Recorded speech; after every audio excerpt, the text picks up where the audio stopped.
Sometimes you just want the real story, right? The Yeah. core stuff, without wading through endless pages. Exactly. Well, that's what we're doing today. We're taking a deep dive into Bihar. It's this region in northeastern India, just packed with history, amazing Oh, culture. absolutely. It's a place you could really get lost in, exploring everything. And we've got some really compelling stories lined up. Tales of resilience, big social changes, political shifts. Real human stories, yeah. Think of this as your shortcut, basically. Getting the key insights, maybe some surprising facts about Bihar's journey. It really is incredible how one place can be the stage for such a sweep of history. Bihar's role in shaping India, it's significant, Mhm. often transformative. Okay, so where do we start? How about with someone whose ideas are still debated, like centuries later? Chanakya, also known as Kautilya. Ah, Chanakya. Yeah. Yes, an ancient teacher, philosopher, strategist, right from Bihar. And you could argue, pretty convincingly, I think, that he was one of history's sharpest political minds. Definitely. His key achievement really was setting up the Maurya Empire, getting Chandragupta Maurya on the It throne. wasn't just theoretical smarts, was it? It was very practical, political. Totally practical. He understood power, how to get it, how to keep it, how to use it. It's quite fascinating. And that all comes together in the Arthashastra, Yeah. right? His big text. That's the one. It feels almost uh, unbelievable that something that old still has things to say about, running a country, economics, even military stuff. Why is it so enduring? Well, I think it's because it's so realistic, maybe even brutally so, about how states actually work. Right. It doesn't sugarcoat things, doesn't shy away from, let's say, Machiavellian tactics if needed. Mhm. It lays out frameworks for, like, administration, law, diplomacy, war, Hmm. all aimed at keeping the state stable and ideally prosperous. So the timelessness comes from understanding people Mm-hmm. and the challenges of governing. Exactly. Human nature and the basic problems of managing complex societies. Think about his ideas on, like, intelligence gathering, spy networks. Yeah. Still a huge deal today, right? Absolutely. Yeah. But the real story bit that always gets me is his personal drive.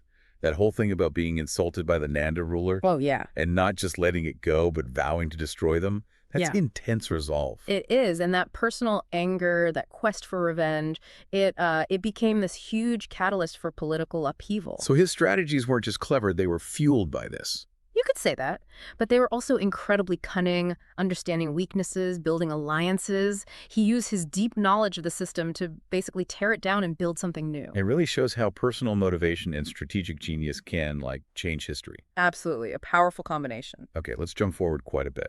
Mm. Centuries later, Bihar faces something truly awful. Mm-hmm. The Great Famine of 1873-74. Ah, yes. A devastating period. Not just scarcity, but one of the deadliest famines in Indian history. Huge loss of life. What went wrong? What were the main causes? Well, it was a mix of things.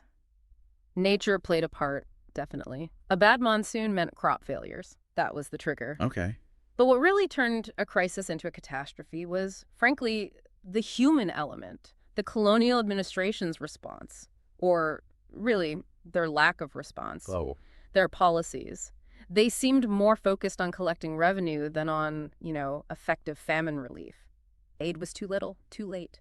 Callous indifference, some called it. that's chilling to think of that bureaucratic inertia while people are starving. It is. These weren't just numbers. They were families, communities wiped out. And the impact must have lasted long after the rains returned, beyond the immediate deaths. Oh, absolutely. The famine's shadow was long, socially, economically. It took generations to recover in some areas. Right. And it became this stark example of how vulnerable people were under colonial rule. It definitely fueled resentment. So it contributed to later movements for change. Yes, it became a rallying point. It fed into the growing demands for better governance, for more rights for the rural poor, and eventually for self-rule, not just in Bihar, but across India. The memory was potent. Okay, let's move forward again to that struggle for self-rule, for independence. Bihar seems to have been right in the thick of it. Very much so. Bihar's contribution was crucial. You had a revolutionary actions, yes, but also major political activism and leadership. And key figures emerged from there, right? Like Yep. Dr. Rajendra Prasad. Exactly. Born in Bihar, and he becomes the first president of independent India. That tells you something about his stature. What was his role during the movement itself? Hugely significant. He was very close to Mahatma Gandhi, held top positions in the Congress Party. He was instrumental in, shaping the strategy and direction of the freedom struggle. So a major player, not just a figurehead later on. Not at all. Deeply involved in the groundwork, the negotiations, the whole process. And it wasn't just him, right? The whole state seems to have been a center of activity. Oh, definitely. Bihar was, you could say, a hotbed of anti-colonial feeling. Lots of protests, revolts. Like the Quit India movement. Yes, participation in the Quit India movement in '42 was massive in Bihar. It showed just how deep that desire for freedom ran. Many other important leaders came from the region, too, mobilizing people at all levels. Its location also made it strategically important for the movement. Okay, let's pivot to the post-independence era. And a really dominant figure in Bihar's more recent politics, Lalu Prasad Yadav. Ah, Lalu, yes. A very influential and, you could say, controversial figure. His rise in the late 20th century is quite a story. How so? What defined his politics?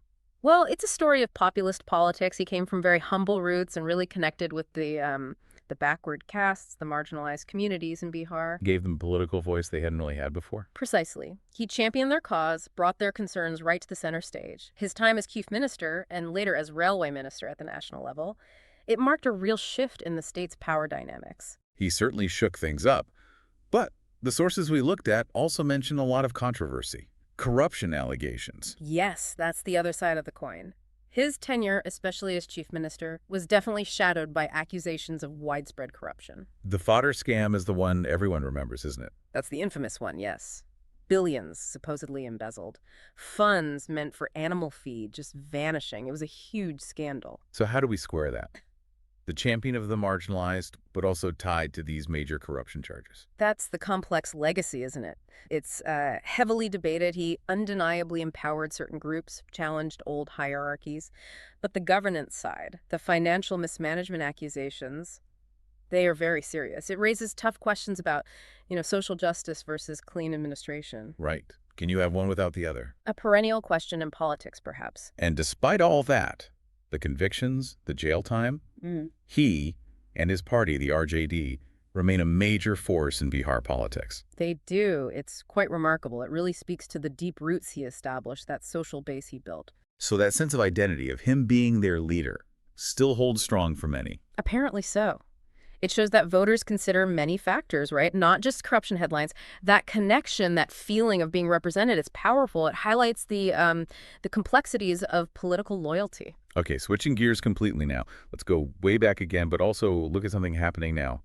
Nalanda University. Ah, Nalanda, a truly special place. The original Nalanda. Yeah. It was legendary, wasn't it? An ancient center of learning. Absolutely legendary. One of the world's first great universities, really. A major hub for Buddhist philosophy, but also, logic, astronomy, medicine. And people came from all over. All over Asia, China, Tibet, Korea, Central Asia. Scholars flocked there. Incredible libraries, intense debates. It was a powerhouse of intellectual exchange for centuries. Until its destruction. Yes, sadly destroyed by invaders in the 12th century. A huge loss. But now there's this effort to revive it in the 21st century. Exactly. It's a really ambitious and exciting project. Started taking shape around 2010 with international partners getting involved. And the new university is actually operating now. Yes, it began operations in 2014. It's still growing, of course, but it's functioning. So it's about more than just rebuilding walls. It's trying to recapture that spirit. Precisely. It's a symbol of Bihar's incredible intellectual heritage. And the hope is to make it, once again, a global center for learning and dialogue, connecting the past to the future. That's quite inspiring. But Bihar's recent history also includes significant challenges, like major natural disasters. The Kosi flood in 2008 comes to mind. Oh, the Kosi flood. Yes, that was catastrophic. Truly one of the worst floods in Bihar's history. What actually happened there? The Kosi River. It's known for being unpredictable. Right. It breached its embankment upstream in Nepal, actually. And the river basically just changed course, suddenly flooding vast areas of northern Bihar that weren't typically in its direct path. Wow. And the impact? Devastating. Over 3 million people were affected. Thousands lost their lives. Homes, crops, infrastructure just wiped out. It exposed huge vulnerabilities. A massive humanitarian crisis must have followed. Absolutely. Huge relief efforts were needed. And it raised some really serious questions. About what? Like disaster preparedness. Exactly. Yeah. Preparedness, the state of flood control infrastructure, disaster management systems, and it brought climate change into the discussion too, the potential impact on river And systems. probably debates about governance. Who's responsible? For sure, the roles of the state government versus the central government in prevention and response, those debates definitely intensified after the Kosi flood. Okay, on a more positive note, towards the end here, we're seeing Bihar make strides in social reform recently, tackling issues like child marriage and dowry. Yes, and that's really encouraging. Bihar has been quite proactive, actually, in trying to improve the status of women by addressing these deeply entrenched issues. Who's driving that? Activists. It seems to be a combination. Activists, community leaders pushing for change, and also political leaders putting policies in place. It's a concerted effort. Are there specific programs making a difference? Yeah, things like promoting girls' education, which is key, offering incentives for families to delay marriage, running awareness campaigns about women's rights. I read about a marriage registration scheme. Yes, the Chief Minister's marriage registration scheme. The idea is to encourage formal registration, which makes it harder to hide child marriages, and gives women more legal standing, potentially helping with dowry issues, too. So progress is being made, even if challenges obviously remain. Exactly. Attitudes take time to shift, especially in rural areas. But these initiatives signal a definite, a gradual but important change towards women's empowerment. Yeah. It's a positive trend. So when we look back at everything we've touched on, it's quite a journey, isn't it? It really is. From Chanakya's ancient strategies to the hardship of famine, the fight for independence, the complexities of modern politics with figures like Lalu Yadav, Right. Then the revival of Nalanda, a symbol of that deep intellectual history. balanced against the challenges, like the Kosi flood. And now, these efforts at social reform, it paints a picture of a really dynamic place. Yeah, it really does. It shows a region that's faced immense struggles, but also achieved remarkable things. Right. Resilience seems to be a key theme. Definitely. Resilience, transformation, and constant negotiation between the past and the present, dealing with everything from political shifts to environmental realities. It makes you wonder, doesn't it? Considering all these different facets, all these stories, what does the future hold for Bihar? In a rapidly changing India, changing world. That's the big question. How will it navigate the challenges ahead? How will these historical threads continue to influence its path? And maybe, how do these specific stories from Bihar about strategy, resilience, social change, revival, how do they echo challenges or efforts we see elsewhere in the world? That's a great point. There are probably universal lessons embedded in these local stories. Lots to think about. Well, hopefully this deep dive has given everyone a good starting point. Maybe spark some curiosity about one particular area we discussed. Yeah, hopefully people feel encouraged to explore whichever bit grabbed their interest the most. There's certainly plenty more to uncover.